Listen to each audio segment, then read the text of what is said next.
As the gun fired, Chris Brasher went into the lead and I slipped in effortlessly behind him, feeling tremendously full of running. My legs seemed to meet no resistance at all, almost as if impelled by an unknown force. We seemed to be going so slowly.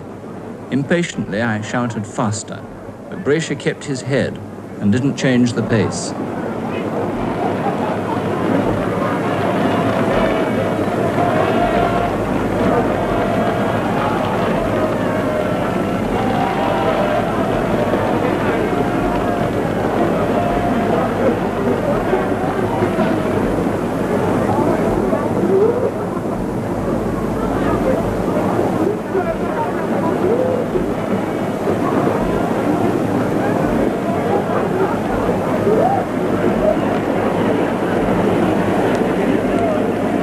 I went on worrying about the pace until I heard the first lap time of 57.5 seconds.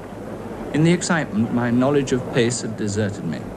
Brasher could have run the first quarter in 55 seconds without my realizing it, because I felt so full of running. But I should have had to pay for it later. Instead, he had made success possible.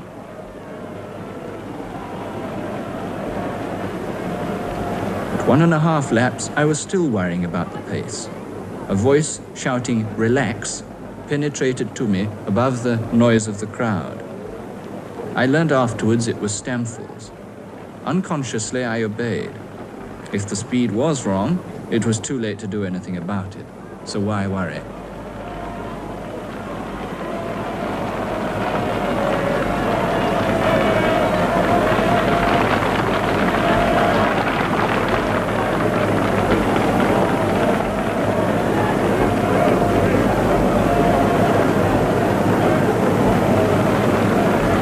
I barely noticed the half mile passed in 1 minute 58 seconds. I was relaxing so much that my mind seemed almost detached from my body. It was incredible that we could run at this speed without strain. I was barely aware of the fact that Chris Chataway was now going into the lead.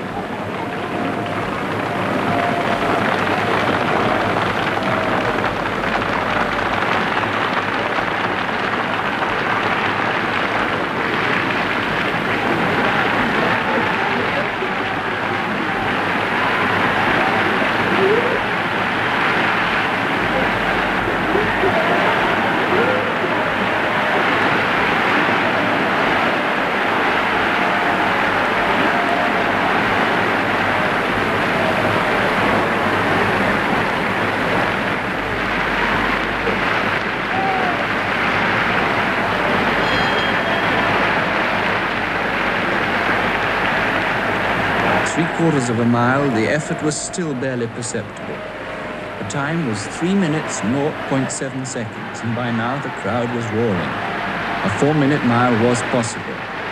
Somehow, to do it, I had to run the last lap in 59 seconds. Chataway led round the next bend, and then I pounced past him at the beginning of the back straight, 300 yards from the finish. I had a moment of mixed joy and anguish when my mind took over. It raced well ahead of my body and drew me compellingly forward. I felt that the moment of a lifetime had come.